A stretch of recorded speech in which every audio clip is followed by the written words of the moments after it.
Bismillahirrahmanirrahim.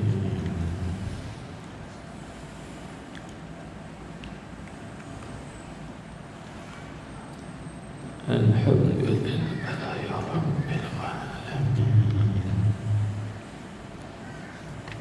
Wassalatu wassalamu ala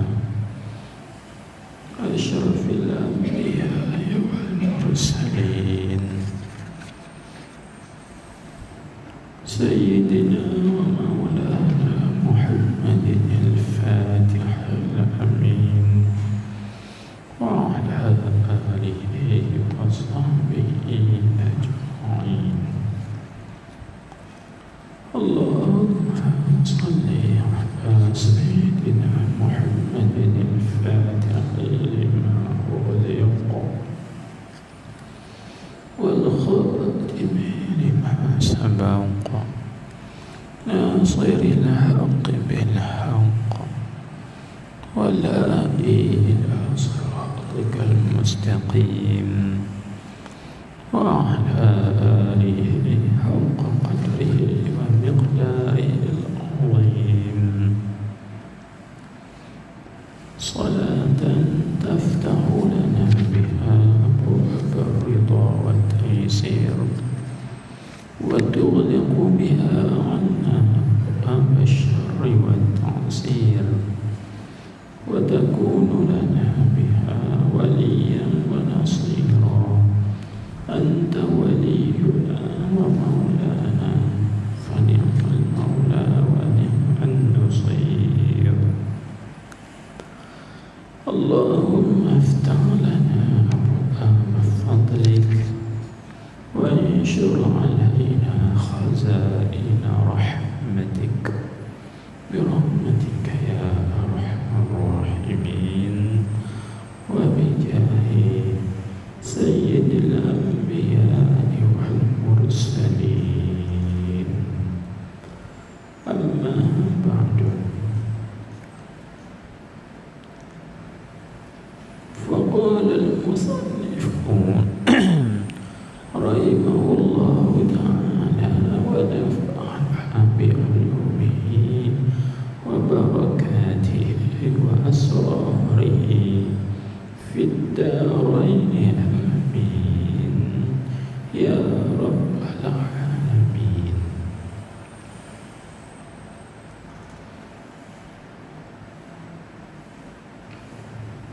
Dan tersebut pada hadis dengan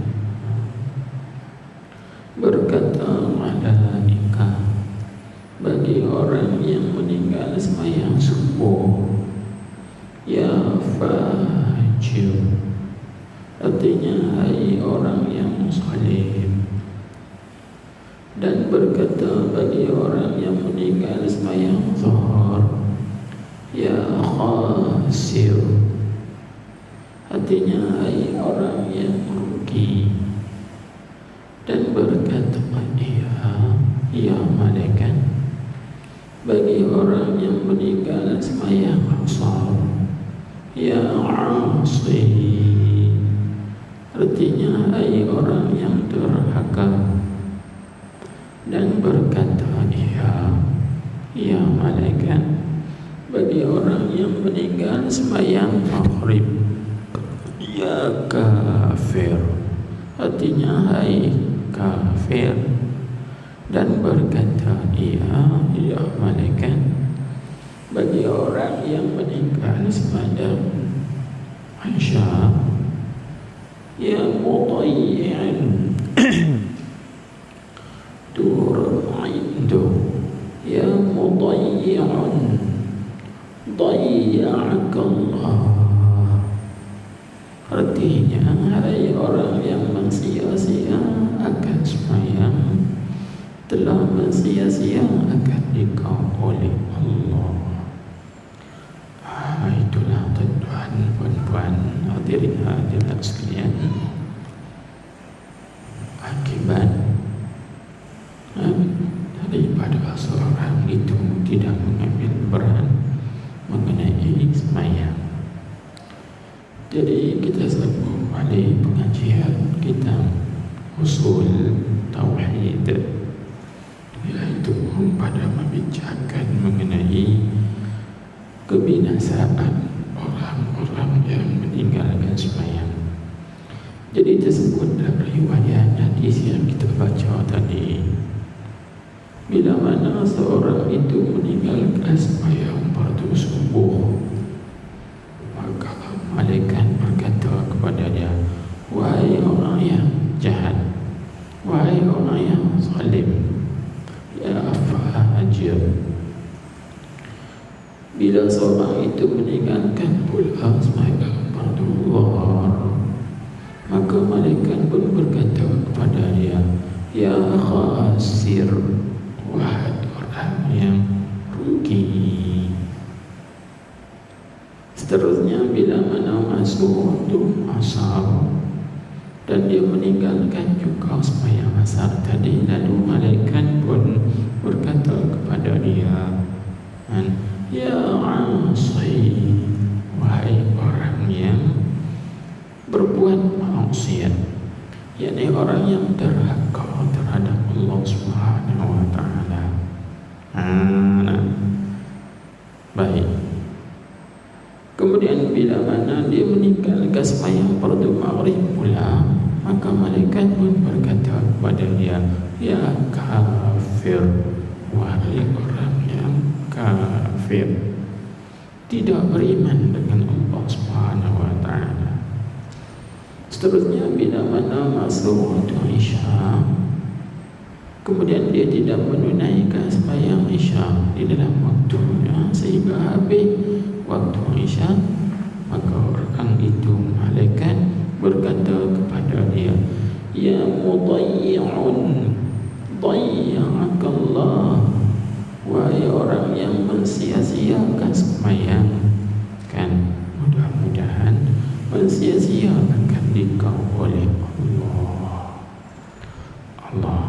Kan bila kita tengok lima gelaran tadi, takut tu, ya fajir, ya khasir, ya asi, ya kafir, ya mudayyi. Takut tu gelaran-gelaran yang seperti itu. Dan yang menyebut itu pula bukannya orang biasa, tetapi yang menyebut itu ialah malaikat, hamba-hamba Allah Subhanahu wa taala yang dimuliakan oleh Allah Subhanahu wa taala. Allahu akbar. Kabar. Oleh itu, maka janganlah kita meninggalkan sembahyang. Bila masuk waktu sembahyang, kita segera menunaikan sembahyang tadi. Baik. Ataupun bila masuk waktu sembahyang kita tak dapat menunaikan lagi, maka kita berazam, aku nak menunaikan sembahyang di dalam waktu itu juga. Kita azam begitu. Maka azam ini dinamakan dia azam khas, wajib hukumnya, kan, wajib hukum dia. Sebab azam ini dia ada dua jenis. Dia ada azam am dan juga dia ada azam khas, kan. Azam am lagu mana? Lagu kita masuk tahun baru, kita berazam, aku nak menunaikan dan melaksanakan kewajipan-kewajipan terhadap Allah Subhanahu wa taala. Itu dia panggil azam am. Dia berazam nak mengerjakan segala perintah Allah dan berazam meninggalkan segala larangan dan juga tegahan Allah Subhanahu wa taala. Itu namanya azam am. Baik. Ada pun azam khas. Maka contoh seperti kita sebut tak salah, iaitu bila masuk waktu Isya, tiba-tiba kita tidak dapat lagi menunaikan waktu Isya pada awal waktu, kan? mungkin ada sebab-sebab yang tertentu yang tak dapat dielakkan, tapi bukan bermakna kita tidak mau tunai. Maka pada ketika itu wajib atas kita ini berazam, aku nak menunaikan sembahyang Isya dalam waktunya juga. Yang azam tu dipanggil azam khas, hukumnya wajib, bukan sunat, bukan harus, hukumnya wajib. Pasal apa kata wajib? Apa alasannya? Apa hikmahnya? Apa rahsianya?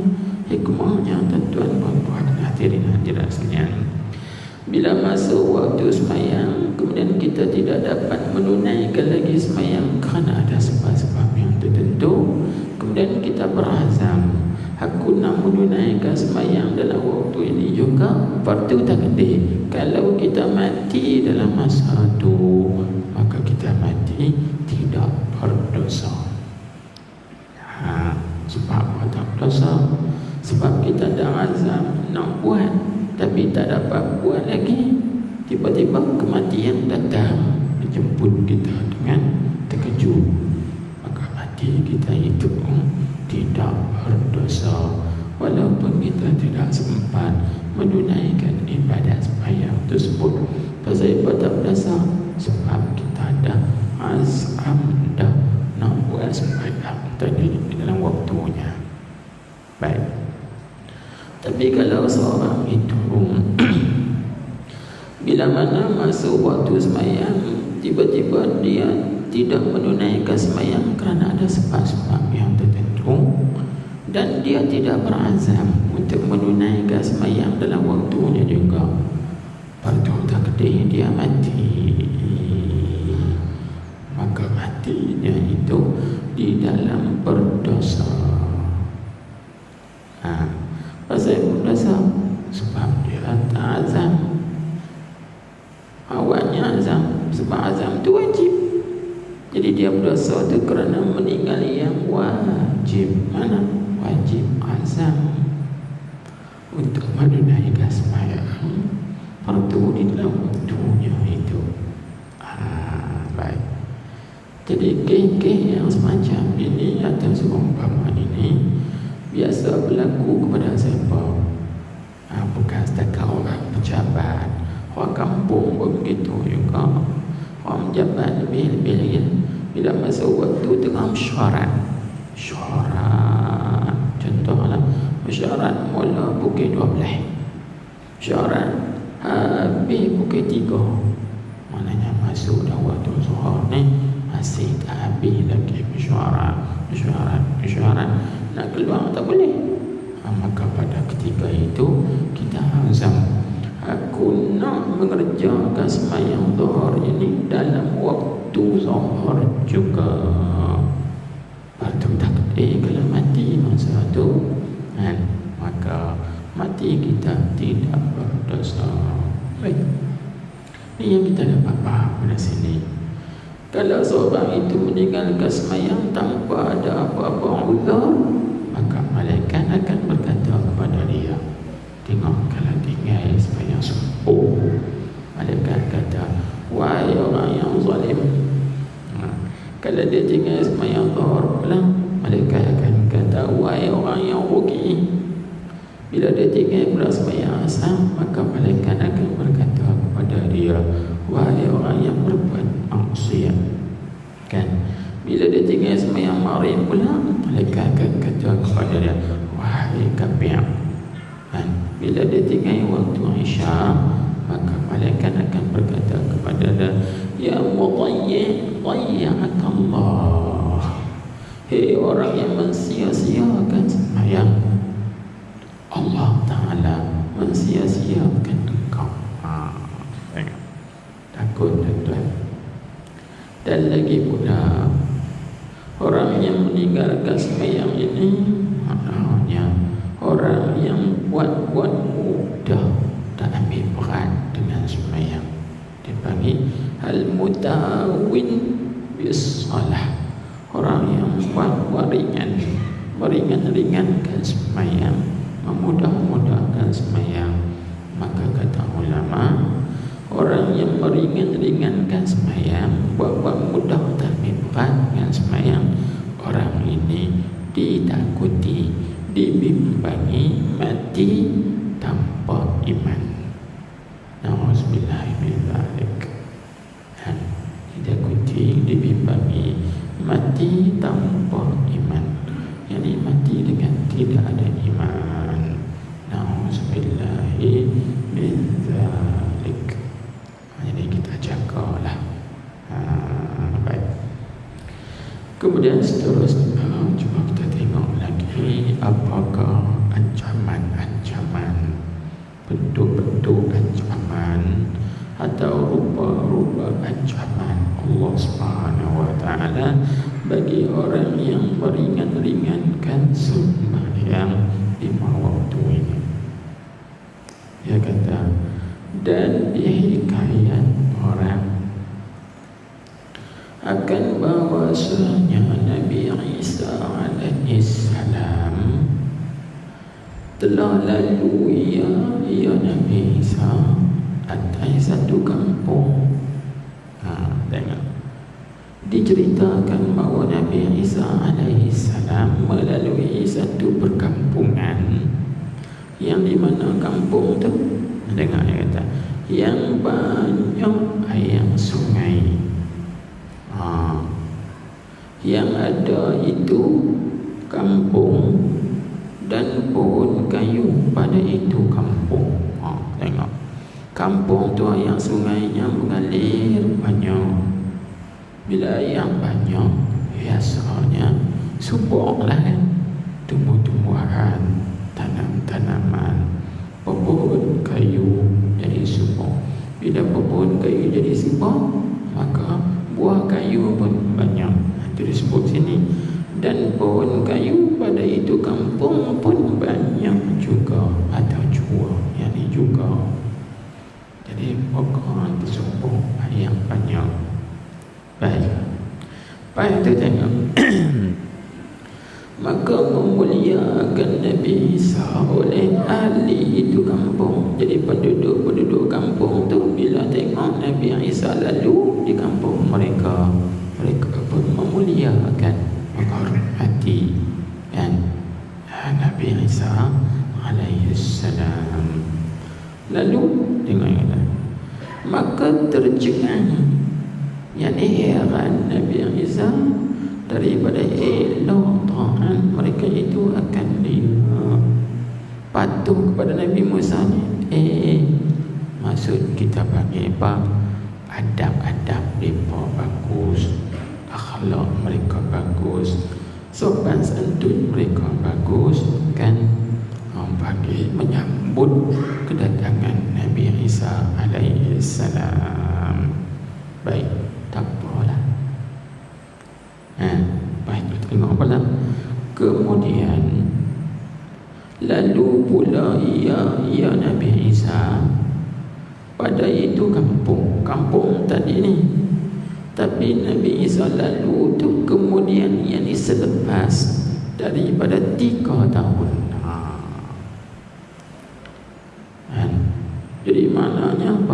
Maknanya Nabi Isa alaihi salam ni lalu ke kampung ini pada kali yang kedua selepas daripada dia lalu 3 tahun yang lalu. Selepas pada 3 tahun yang lepas yang lalu, maka dia melalui pula kampung itu pada kali yang kedua. Tapi kali ini dia jadi lagu lain. Dia jadi lagu lain pula. Mana? Maka melihat ia Nabi Isa akan kering segala pokok kayunya. Pokok kayu jadi kering habis. Kan kecut habis. Kering tu bisa panggil kecut. Pokok-pokok daun kayu kecut habis. Batang kayu pun jadi kering habis. Faham tu? Dan air sungainya, air sungai pun kering. Tak macam dengan 3 tahun yang lalu. 3 tahun yang lepas air sungai banyak. 3 tahun yang lepas pohon kayu buahnya banyak. Tapi kali kering, pokok-pokok kayu pun kering. Maka tengok, maka tercengang. Jadi heran Nabi Isa daripada demikian kering itu. Yani daripada demikian sebab kering itu. Apa sebab ni? Apa punca? Pasal kita panggil apa pasal? Pasal apa kampung ni? Dulu 3 tahun yang lepas airnya banyak, buah kayunya subur, tapi kali ini air sungai kering, pokok-pokok kayu pun jadi kering lebih. Baik. Lalu dia kata apa?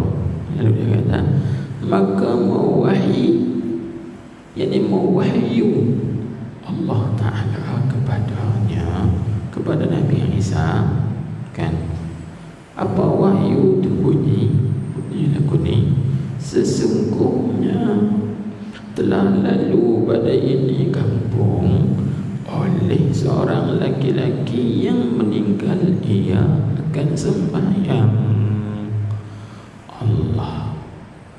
Maka membasuh ia laki-laki itu akan mukanya pada itu sungai, maka jadi kering ia ini sungai itu, dan pohon kayu yang pada kampung itu pun jadi kering juga, kan?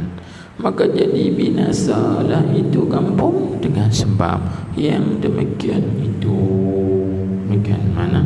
Demikian lalu seorang laki-laki yang tak sembahyang. Allahu Akbar.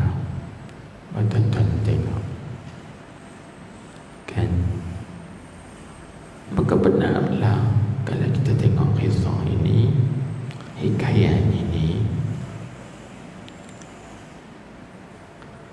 apa maksudnya orang yang meninggalkan sembahyang itu menjadi asbab bagi penduduk-penduduk kampung tadi mendapat musibah, yaitu musibah air sungai kering, dan musibah pokok-pokok kayu juga kering, tidak berbuah.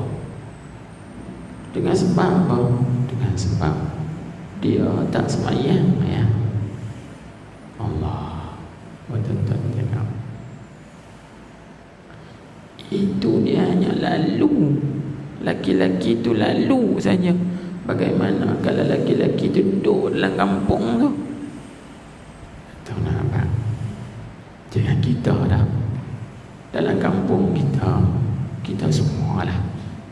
Bukan kampung Bijai saja, bukan kampung Pedang Dalam saja, bukan kampung Makbak saja, bukan kampung Bukit Perangan, kampung Bukit Peruas di kawasannya kampung Teluk, kan? Bagaimana kalau dalam kampung kita itu ada orang yang tak sembahyang? Nak kata kena Nabi Isa ni, laki-laki tu hanya lalu saja, bukan dia duduk dalam kampung. Dengan sebab dia lalu, dia meninggalkan sembahyang, maka Allah Subhanahu wa ta'ala menjadikan air sungai tadi kering, pokok-pokok kayu juga kering, dengan sebab seorang laki-laki ni hanya lalu saja, dia tak sembahyang. Bagaimana kalau seorang itu duduk dalam kampung kita tak sembahyang? Bagaimana rahmat Allah Subhanahu wa ta'ala akan turun, dilimpahkan, dicurahkan.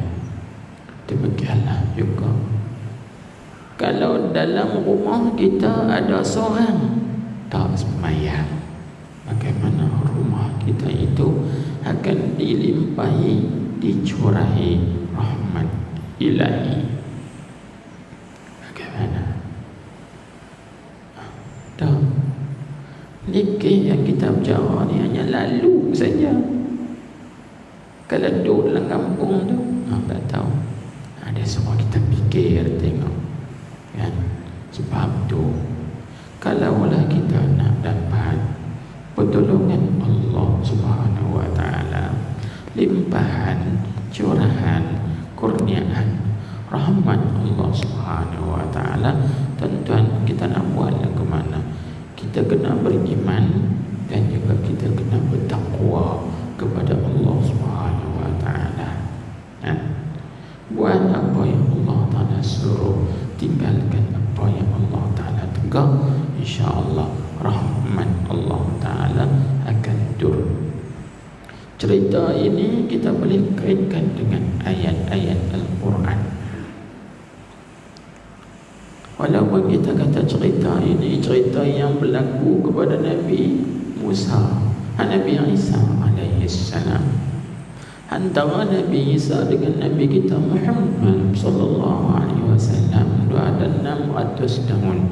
Ada yang masyhur berdasarkan pada hadis yang sahih yang diriwayatkan oleh Al-Imam Al-Bukhari, kan, Nabi kita bersabda, fatratun baina Isa wa baina nabiyyina alaihi wassalatu wassalam situmi'atu sunatin.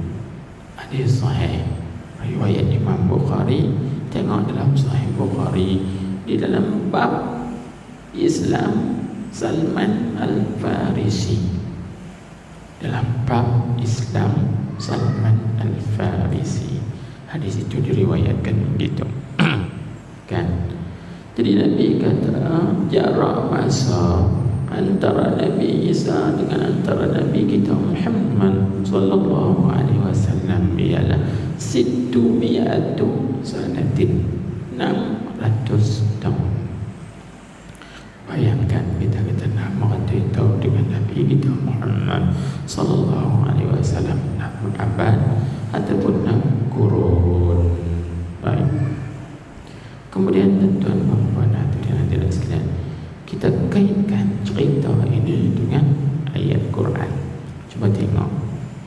Yang pertama dalam Al-Quran, Allah Subhanahu wa taala berfirman, walau anna ahlal qura amanu wattaqau la fatahna alaihim barakatim minas sama.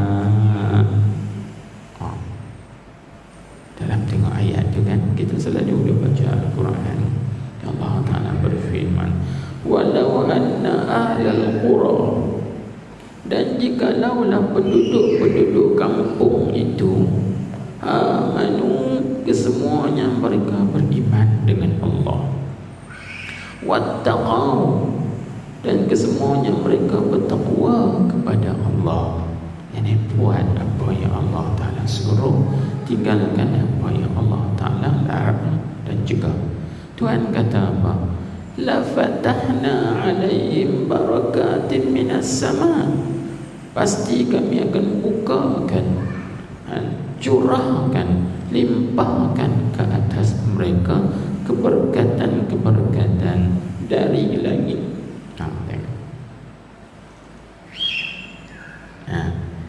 Kalau kampung-kampung kita ni semuanya beriman, alhamdulillah, semuanya beriman. Dalam kampung kita tak ada kafir, tak ada Cina, tak ada Hindu, tak ada Siam, kan? Alhamdulillah, kampung keliling kelalam kita ni semua orang Islam belaka. Baguslah situ.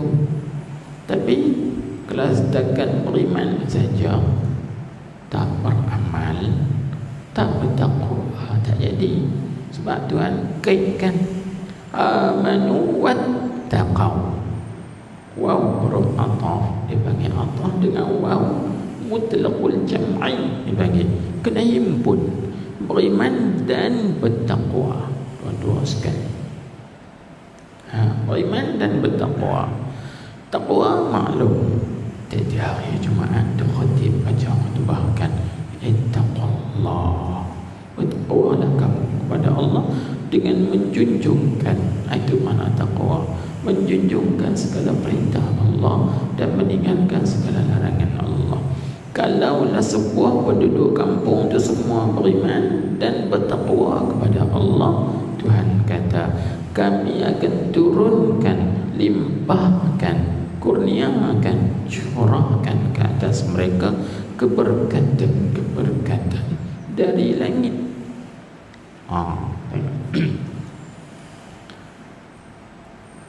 Tapi kalau dalam kampung tu ada orang beriman tapi tak bertakwa kepada Allah, inilah punca musibah, bencana, bala-bala yang datang kepada kita ni.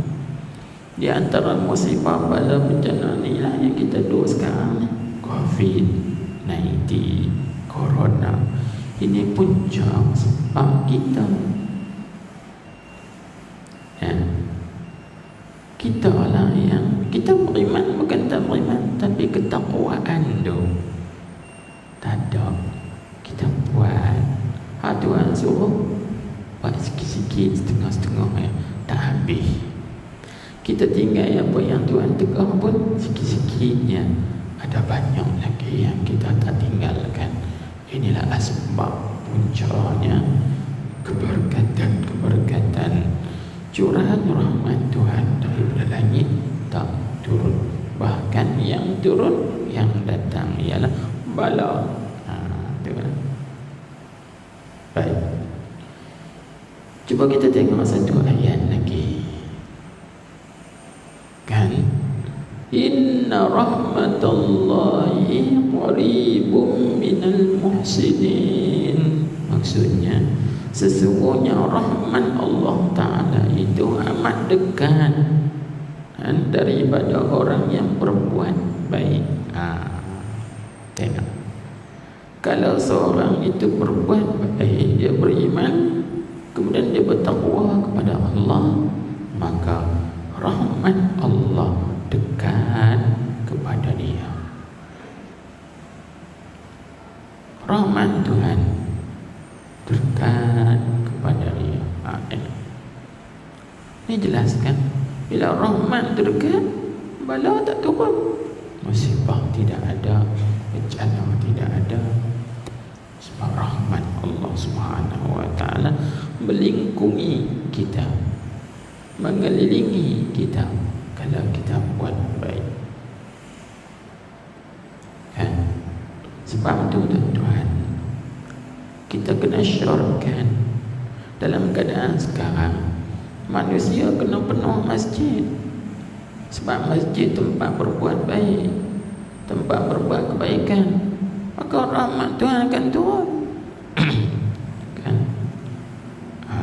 Tak boleh kosongkan masjid, tak boleh tegah orang datang masjid. Bahkan kena suruh, jom semayang, jom kita pergi masjid, jom kita pergi majlis ilmu, jom kita semayang berjemaah. Sebab di situ rahmat Allah Ta'ala akan turun. Baik, itu bila kita tengok di situ.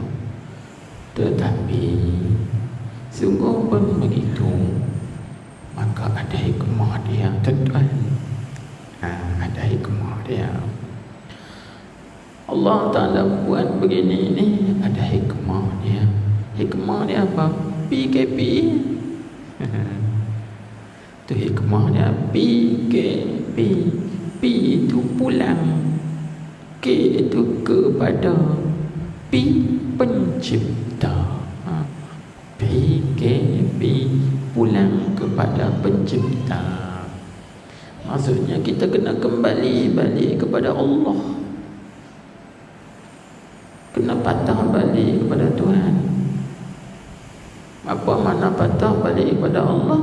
Yang kita kembali kepada Allah dengan bertaubat daripada dosa-dosa kita.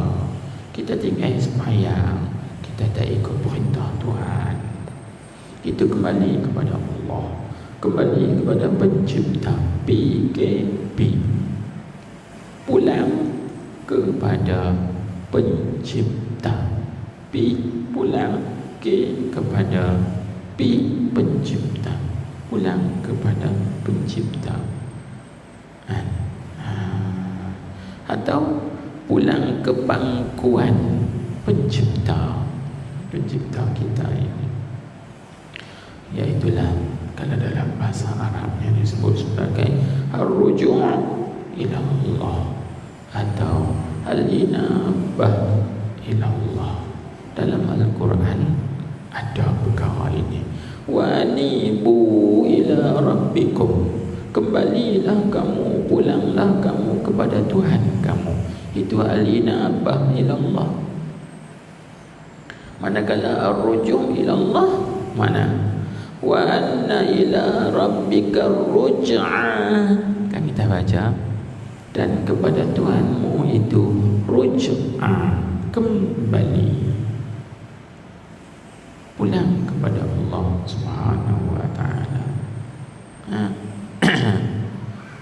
Barulah rahmat Allah, curahan rahmat Allah Ta'ala itu akan turun.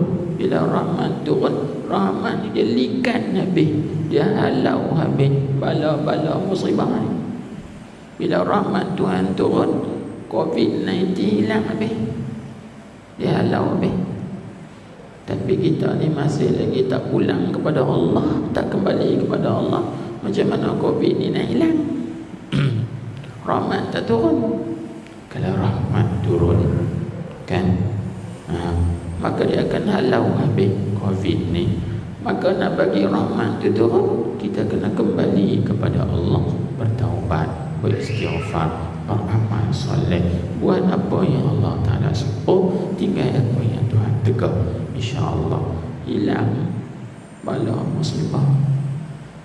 Sebab kita berbuat baik. Bila kita berbuat baik, maka kita dekat dengan rahmat Allah.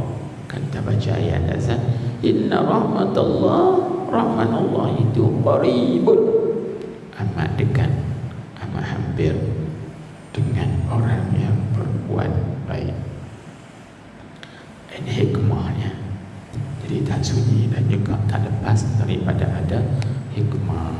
Bertaubatlah, beristighfarlah, perbanyakkanlah bersalawat, perbanyakkanlah baca Quran, perbanyakkanlah berzikir, khususnya zikir Ya Latif, Ya Latif, Ya Latif.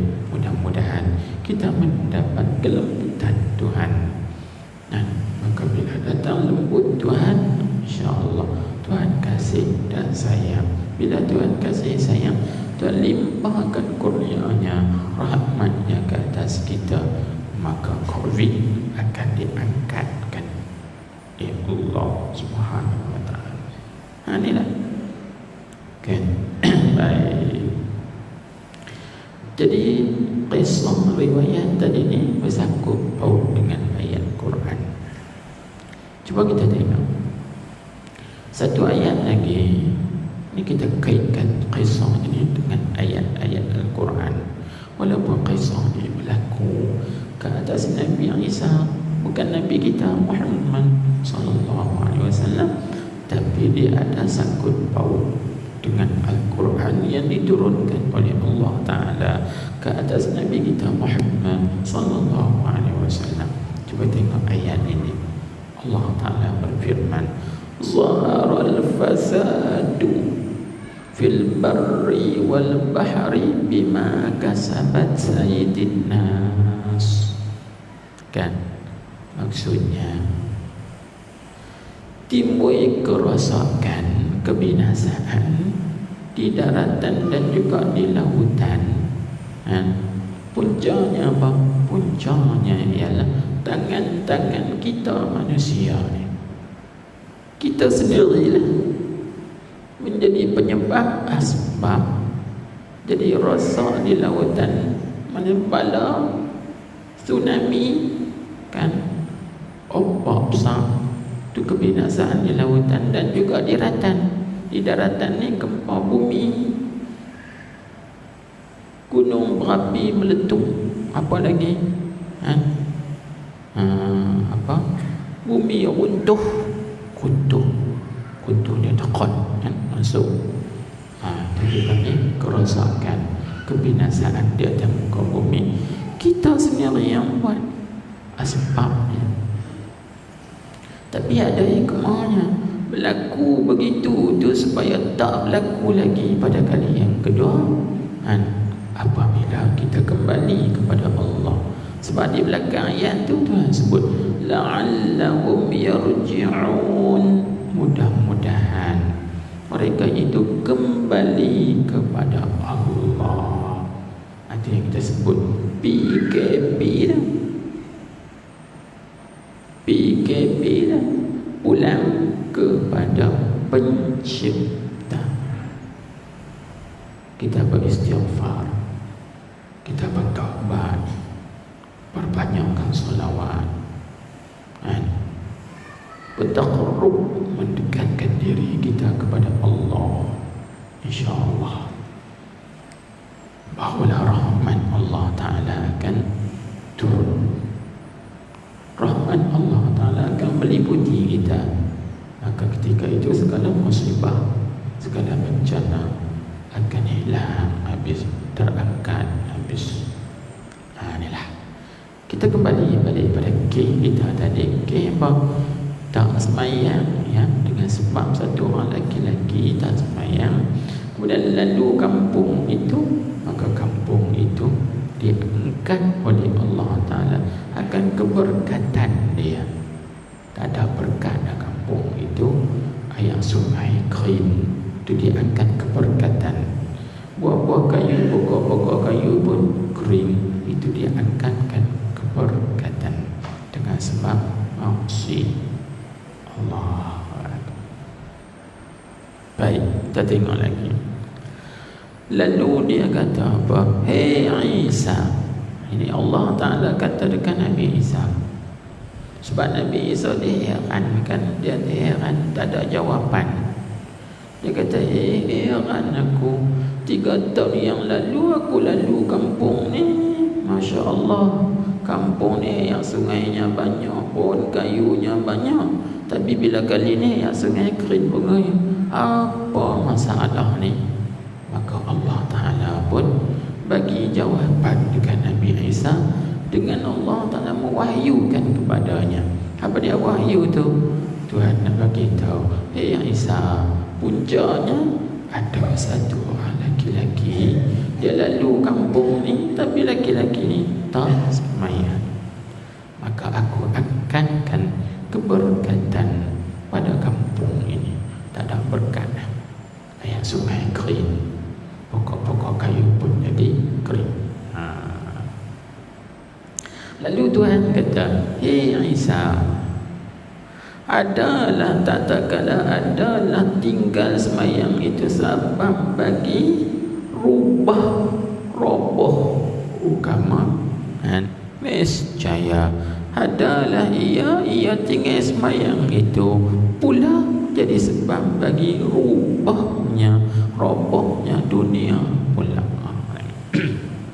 Itulah kita faham kan? Dengan sebab seorang itu meninggalkan semayang, maka bertukar agamanya, roboh agamanya. Maka begitulah juga dengan sebab itu meninggalkan semayang tadi jadi sebab bagi roboh dunia. Faham tak? Kalau kita perhatikan untuk nak faham ini, kalau kita perhatikan satu hadis Nabi kita Muhammad sallallahu alaihi wasallam bersabda, kan Nabi kita sebut as-salatu imaduddin faman aqamaha faqad aqamad-din faman tarakaha faqad hadamad-din. Kan Nabi sebut dalam hadis, semayang itu tiang agama. Maka siapa yang meninggalkan semayang, kan, siapa yang mendirikan semayang, maka sesungguhnya dia telah mendirikan agama. Dan barang siapa yang meninggalkan sembahyang, maka sesungguhnya dia telah meruntuhkan agama. Baik, kita faham dahulu cakapan Nabi sallallahu alaihi wasallam ini dipanggil cakapan atas jalan tashbih. Tashbih maknanya perumpamaan, perbandingan. Sembahyang itu tiang agama, maksudnya sembahyang itu seperti ataupun diumpamakan seperti tiang. Pada pihak apa? Pada pihak apa? Jadi pada pihak rumah tak akan berdiri kelengkap-kelengkap atas, tak akan boleh ada kalau tak ada tiang. Ni tengok masjid kita ni kan, atas ni siling bumbung boleh tak ada kalau tak ada tiang? Tak boleh. Mana boleh ada? Sebab tu nak buat bumbung, nak buat siling atas semua tiang yang bagi alang-alang, mesti kena naik tiang dulu. Pentingnya tiang. Baik, kita kata kalau lah naik semua atas tu, cuba tuan-tuan ambil bulldozer ke, kes ke, tolak tiang. Ada hak atas tu nak kekal macam tu. Dia tak kekal, mesti hak atas jatuh, roboh. Itu namanya hadam. Faman tarakaha faqad hadamaddin. Hadam tu maksudnya meruntuhkan. Meruntuhkan agama. Habis kalau kita buang tiang atau kerat tiang ni, hak atas runtuh habis. Runtuh habis. Itu Nabi kita Muhammad sallallahu alaihi wasallam buat perumpamaan, buat perbandingan kan. Maka macam ni lah Tuhan kata dekat Nabi Isa, Isa, tak kala adalah tinggal sembahyang itu sebab bagi roboh agama, runtuh agama, nescaya adalah ia pula jadi sebab bagi roboh dunia. Habis rosak dunia ini. Tinggal sembahyang, habis rosak dunia. Tapi sungguh tuan-tuan, kalau kita tengok salah satu sebab lah COVID ni, pasal apa jadi di seluruh dunia ni, apa sebab punca ni? Sembahyang. Banyak orang kita tinggal sembahyang kan? Banyak orang kita tinggal sembahyang kerana sibuk dengan dunia, dengan sebab tinggal sembahyang roboh agama. Maka begitu juga roboh, rosak, binasa, punah dunia ini. Punah dunia. Allah Akbar. Kita ambillah iktibar, ambillah pengajaran, iaitu dengan kita pulang kepada Tuhan, kepada pencipta kita. Bertaubatlah, beristighfarlah, beramallah dengan amal soleh, kembali menjunjung perintah Allah, meninggalkan larangan Allah, insya-Allah selamat balik. Jangan satu negara yang roboh, yang hancur, berperang, maka dibangunkan balik negara itu sikit demi sedikit. Jangan kita kata Syria sekarang kan hancur, kecai, perang itu, maka sekarang dia bangun dah sikit-sikit, bangun kembali balik. Macam tu. Macam itulah umpamaannya. Baik. Tengok sikit lagi. Kenapa? Kita habis tajuk ni. Dan telah menurun Allah di dalam setengah daripada segala kitabnya. Demikian bunyinya. Apa bunyi? Apa yang diturunkan oleh Allah Ta'ala itu, dia kata bari gelap. Kita tak ada bari kan? Kita bari tak? Tak. Kita baca slow-slow. Tarikus salati mal'unun kan?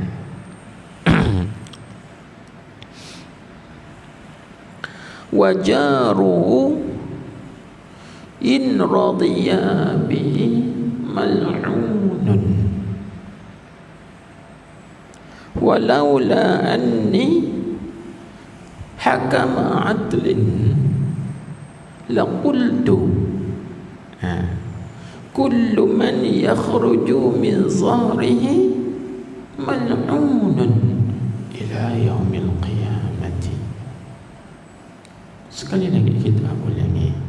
Tarikus salati mal'unun wa jaruhu in radiya bihi mal'unun walaula anni hakama adlin laqultu kullu man yakhruju min zahrihi mal'unun ila yaumil qiyamati. Apa maksudnya artinya bermula orang yang meninggalkan akan sembahyang, iaitu dilaknat akan dia. Apa makna dilaknat? Artinya dijauh akan dia daripada rahmat Allah. Tengok, bila rahmat Allah Ta'ala itu jauh, maka apa yang dekat? Yang dekatnya ialah bala, musibah, azab, sengsara. Lepas itu sebut lagi,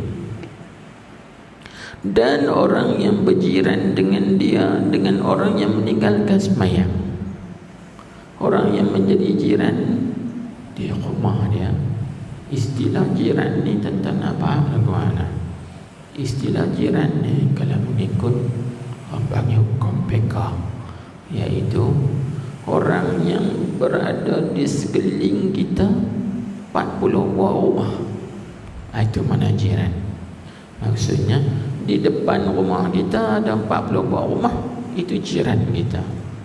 Di belakang kita pun ada 40 buah rumah, itu semua jiran kita.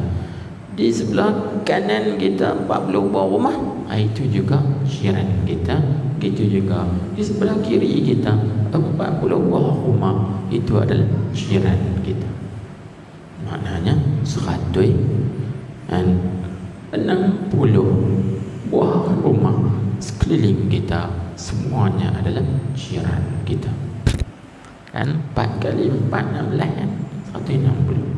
40 40 80 40 40 80 80 campur 80 180 160 tambahlah 160 dong lagi. Keliling kelalang kita itu adalah jiran kita. Jadi kalau lagi jiran kita itu pun dilaknat juga kalau kita redha dengan dia. Redha dia tak sembahyang, tak apa aku redha dia tak sembahyang, maka kita dilaknat juga. Tengok itu. Lepas itu pula bila kita disebut gini, dia kata apa? Dan jikalau tiada aku ini hakim yang adil, niscaya aku kata bermula tiap-tiap yang keluar daripada anak cucunya pun dilaknat akan dia sampai hingga hari kiamat. Allah, tengok, anak cucu yang keluar daripada belakang orang yang tak sembahyang itu pun dilaknat, dikutuk oleh Allah Subhanahu wa taala. Allah, bila semua dilaknat, semua dijauhkan rahmat, maka bagaimana rahmat nak ada? Tak akan ada. Bila rahmat tak ada, apa yang ada? Bala musibah, kan? Kemurkaan Allah Subhanahu wa taala. Sebab kalau kita tengok dalam kitab Hikam Haddadiyah, Hikam Imam Abdullah Haddad, dia kata, kan, kita ini hidup di dunia ini berada di dalam dua daerah ya.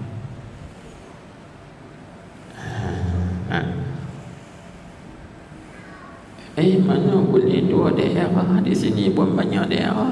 Daerah Kemang Basuh, daerah Kota Setar, daerah Cerlun, daerah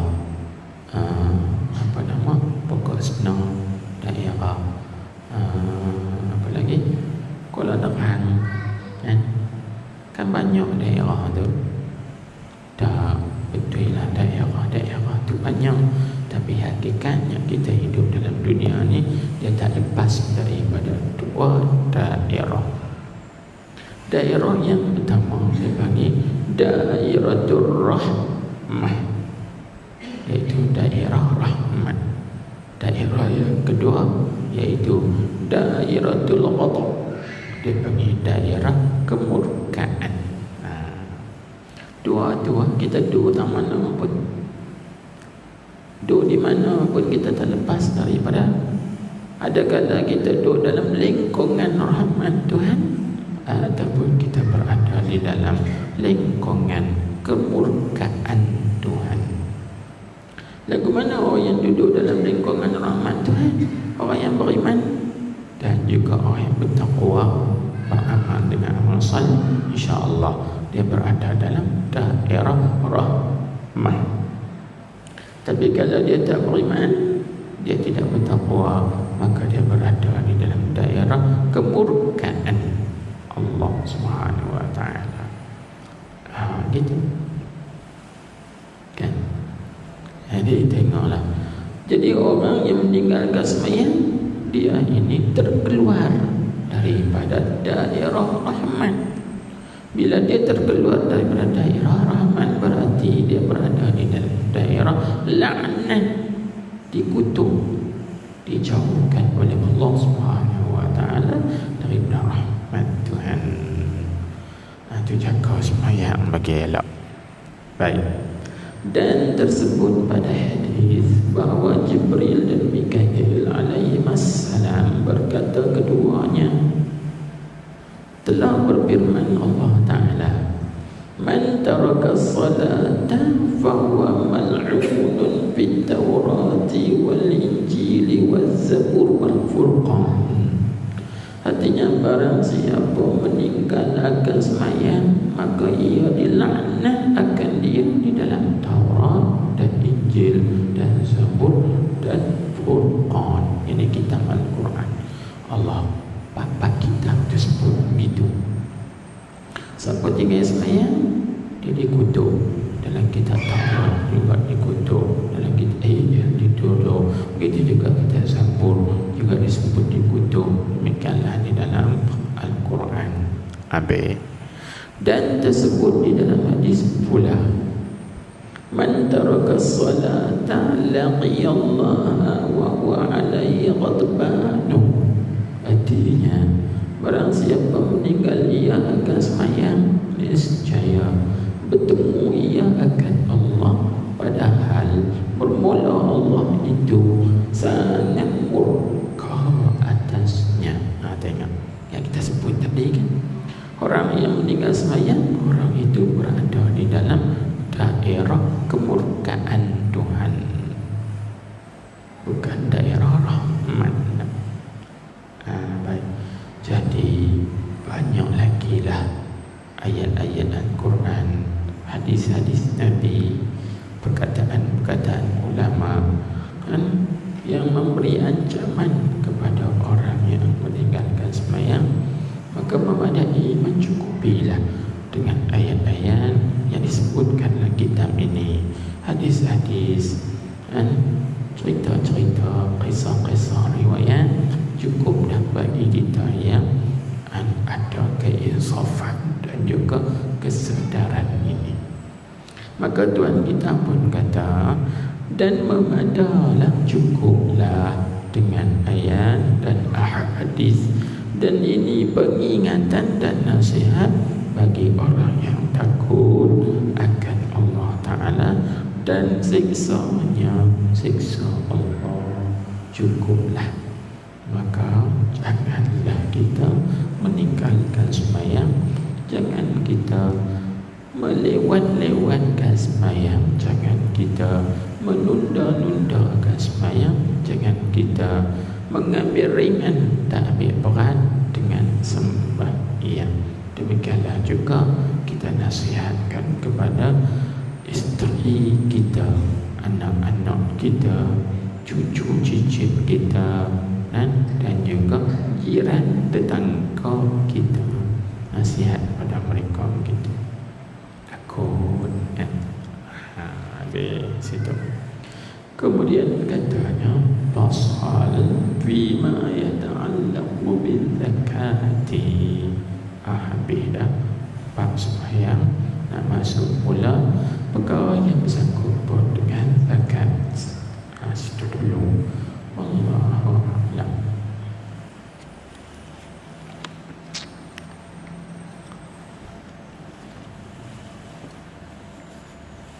Subhanakallahumma wa bihamdik asyhadu an la ilaha illa anta astaghfiruka wa atubu ilaik.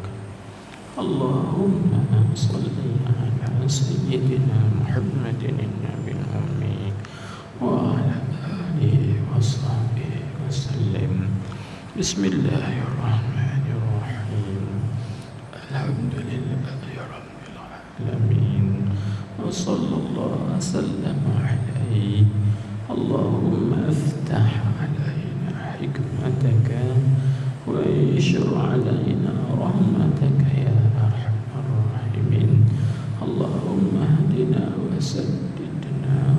Allahumma ij'al jam'ana hadha jam'an marhuman mashkura wa tafarraqna min ba'dihi tafarruqan ma'suman maghfura.